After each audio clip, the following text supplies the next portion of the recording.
హాయర్స్ welcome to our channel. Medchal Jeedimetla పరిధిలో PS పరిధిలో ఒక దారుణమైన సంఘటన చోటు చేసుకుంది.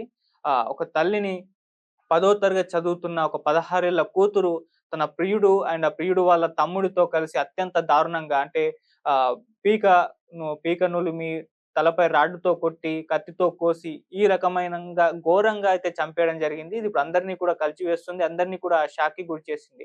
సో, దీనికి ప్రేమ వ్యవహారమే కారణమని కూడా చెప్తున్నారు. అయితే ఆ చనిపోయిన అంజలి తల్లి అంజలి ఎవరైతే ఉన్నారో ఆమెకు సంబంధించి ఒక సంచలన విషయం కూడా ఇప్పుడు బయటకొచ్చింది. ఆమె ఉద్యమకారిణి చాకలి ఐలమ్మ ముని మనవరాలుగా కూడా చెప్తున్నారు.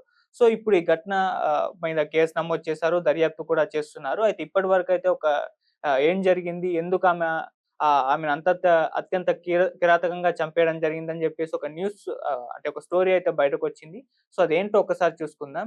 ఎన్ఎల్‌బీ నగర్‌లో అంజలి అనే ఒక మహిళ నివాసం ఉంటుంది. ఆమెకు కూతురుంది. 16 ఏళ్ల కూతురు 10వ తరగతి చదువుకుంటుంది. ఆమెకు 8 ఏళ్ల క్రితం నల్గొండ వాసైన శివతో పరిచయం ఏర్పడింది. సో, ఈ పరిచయం కాస్త ప్రేమగా మారిపోయింది. అలా పీకల్లోతు ప్రేమల్లో అయితే వీళ్ళు మునిగి తేలడం జరిగింది. ఈ నేపథ్యంలో అసలు 10వ తరగతిలో ప్రేమేంటి? ఇప్పుడు ప్రేమేంటి? అని జెప్పేసి తల్లి అంజలి కాస్త ఆ కూతుర్ని మందలించడం జరిగింది.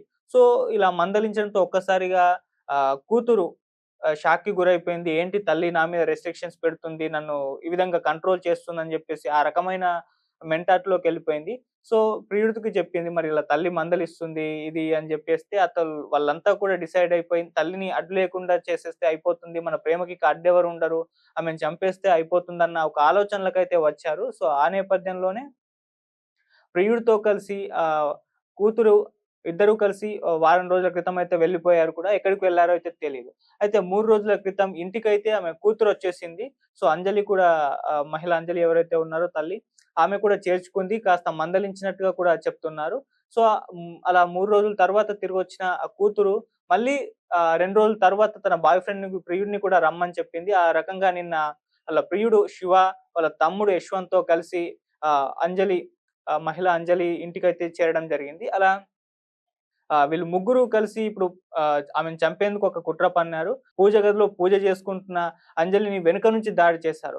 ఫస్టు శివ ప్రియుడు శివ ఎవరైతే ఉన్నారో ఆళ్ళు ఒక దుప్పటి తీసుకొని ఆమె మొఖాన్ని మొత్తం కప్పేశారు. ఆ తర్వాత తన కూతురు ఒక సుత్తె తీసుకొని తలపై కొట్టి అత్యంత కిరాతకంగా అయితే చంపేయడం జరిగింది. ఆ తర్వాత ప్రియుడు శివ ఎవరైతే ఉన్నారో వాళ్ళ తమ్ముడు యశ్వంత్ కూడా కత్తి తీసుకొని ఆమె అంజలి పీకను కోసేసి ఆ రకంగా అత్యంత ఘోరంగా చంపేశారు.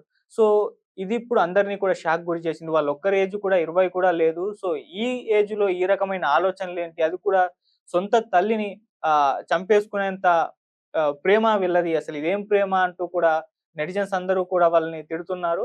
సో, ఇదైతే అత్యంత దారుణమైన సంఘటనగా కూడా చెప్తున్నారు. అయితే ఇప్పుడు చనిపోయిన ఆ తల్లి అంజలి ఎవరైతే ఉన్నారో ఆమెకు సంబంధించిన ఒక న్యూస్ బయటకొచ్చింది. ఆమె చాకలి ఐలమ్మ ఆహ్, ముని మనవరాలుగా కూడా చెప్తున్నారు. చాకలి ఐలమ్మ గారి గురించి ప్రత్యేకంగా చెప్పాల్సిన పని లేదు. ఆమె తెలంగాణ సాయుధ పోరాటంలో వీరనారి అండ్ ఉద్యమకారిణి కూడా. 1940, 44 మధ్య కాలంలో నిజాం పాలనలో ఉన్న రజాకార్లు, దేశ్‌ముఖ్‌లు, భూస్వాములకు వాళ్ళ అరాచకాలకు వ్యతిరేకంగా కూడా పోరాటం చేశారు. ఆంధ్ర మహాసభ, కమ్యూనిస్టు పార్టీలో చేరి అటు భూమి, భుక్తి, వెట్టి చాకిరీకి వ్యతిరేకంగా కూడా పోరాటాలైతే చేయడం జరిగింది. ఆ ఇల్లే ఐలమ్మ ఇల్లే ఉద్యమ కేంద్రంగా మారిపోయింది. అలాంటి ఒక ఉద్యమకారిణి మునిమనవరాలకు ఇటువంటి దారుణమైన సంఘటన జరగడం అందరిని కూడా షాక్‌కి గురిచేసింది. సో, ఇప్పుడు దీని పట్ల నెటిజన్స్ తీవ్ర స్థాయిలో ధ్వజమెత్తారు వాళ్ళ పైన అండ్ ఆహ్, కేసు కూడా వీళ్ళ మీద నమోదైంది. వీళ్ళని పోలీసులు అదుపులోకి తీసుకొని విచారణ జరిపిస్తున్నారని కూడా తెలుస్తుంది. సో, ఖచ్చితంగా వీళ్ళకు పెద్ద శిక్షలే పడే అవకాశం ఉందని కూడా చెప్తున్నారు. అసలు దీనిపైన ఒక చర్చ జరగాలని కూడా చెప్తున్నారు. అంటే ఈ వయసులో ప్రేమ రావడం ఏంటి? ప్రేమని అడ్డు చెప్తే తల్లిని ఈ స్థాయిలో ఇంత ఘోరంగా చంపడం ఏంటి? అసలు పిల్లలు ఎటుపోతున్నారు? సమాజం ఎటుపోతుంది? మానవ విలువలు ఎటుపోతున్నాయంటూ చాలామంది చుట్టుపక్కల వాళ్ళు కూడా చెప్పడం చూస్తున్నాం. సో, నిజంగా దీనిపైన ఒక చర్చ అయితే రావాలంటున్నారు. సో, ఏదేమైనా ఇది ఒక దారుణమైన సంఘటన.